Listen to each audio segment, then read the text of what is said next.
ኤርትራዊት የዝምርዖ ተዋሊድናን ተሳሚድናን እንዲና ዙ ፖለቲክኦም ተልመዴን ፖለቲካ ደቡብ ካብ ኤርትራ ሙላድን ምስ ኤርትራውያን ምዝማድን ዝዕላምኦም ሓፀያውያን ጎረቤት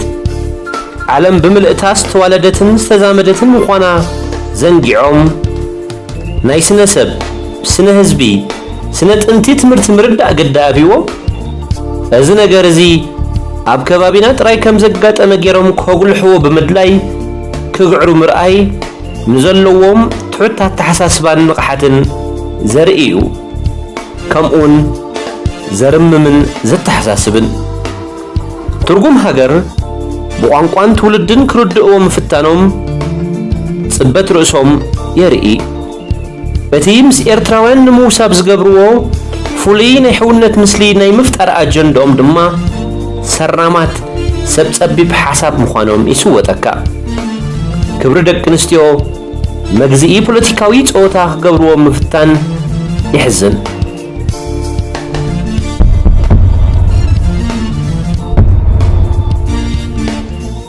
በዚ ድማ ክብሪ ሃገር ብመውስቦ ሰብ ጎደቦ ከይድፈር ነቶም ሃገር ክፈጥሩን ከንብሩን ዘርኢ ክሓደጉ ዝኸዱ ዝኹርዕን ዘንብርን ታሪኾም ዝኹልዕ ውላድ ክፈጥረሎም ምስ ኤርትራዊት እየ ዝምርዖ ኤርትራ ዝመዝሙራ ትሽዓተ ዝብሄራ ክሪስላም ዝእምነታ ሽዱሽተ ዞባታታ ምስኣ ምስ ኤርትራዊት ሓፍተ እየ ዝምርዖ ሃገር እተባህለኒ እከለን እከሊትን እንዳን ቀቢላን ብሄርን አውራጃን እምነትን ሃይማኖትን ካብ ሃገር ከምዘይ ዓብዩ እተዘኻኽረኒ ሕድሪ ሰማእ ከይዝንግዕ ሓደራ ትብለኒ ኣብታ ትእምርቲ ጽንዓት ዝኾነት ሃገረይ ሓወልቲ ታሪኽን ልምዓትን ብምትካል ታሪኽ ክንሰርሕ ብምሕላን ኣጅኻ እተስማዓኒ ካብ ኣፍናን ዝባናን ንኣፍን ዝባንን ደቂ ሃገርና ዝኸውን ከነዋህለልን ክንመቀልን እትምዕደኒ ሃገርን ህዝብን ከይርስዕ ድጋፍ እትኾነኒ ጓል ሃገር እየ ዝምርዖ ሃገረይ ቀይሕ ባሕራ ዘለዓለማዊ ዶባታ ልኡላዊ ዘይተደፋሪ ህዝባ ኩሩዕ ተኸባሪ ሃብታ ህዝባውን መገምጀውን ንኸይከውን ዝሰርሑ ሓይልታት ብፍላይ ንስርዓት ምልክን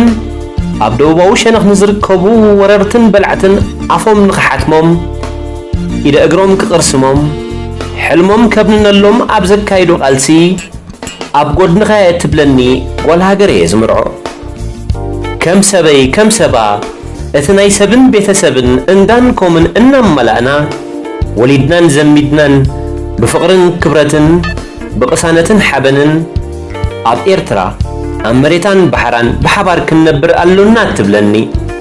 ንዓናይ ናብ ናቕፋ ቃሩራ ናብ ሶይራ መጠራ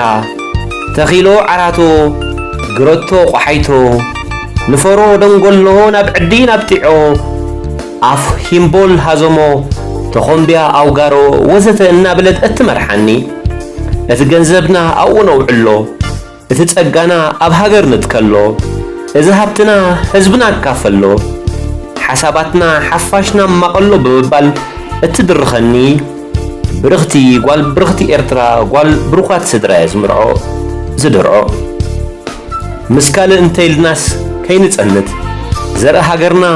ተጀሊሑ ከይውሕድ ብሰንኩ ድማ ሕድሪ ከይንኽሕድ ብኡብኡ ዓዲ ከይነድፍር ከይንሕፍር ፍቕርናን መርዓናን ንዓናን ንሃገርናን ካብ ኤርትራ ብናይ ኤርትራ ስለ ኤርትራ ትብለኒ ሓፍቲ እየ ዝሓሪ ባዕዲ ድሂፀ መልክ ገሲፀ ሃገረይ ኣኹሪዐ ኮሪዐ ክነብር እየ ዝደሊ ብኺዳናን ፍቕርናን ኤርትራ ንዘለዓለም ትኽበር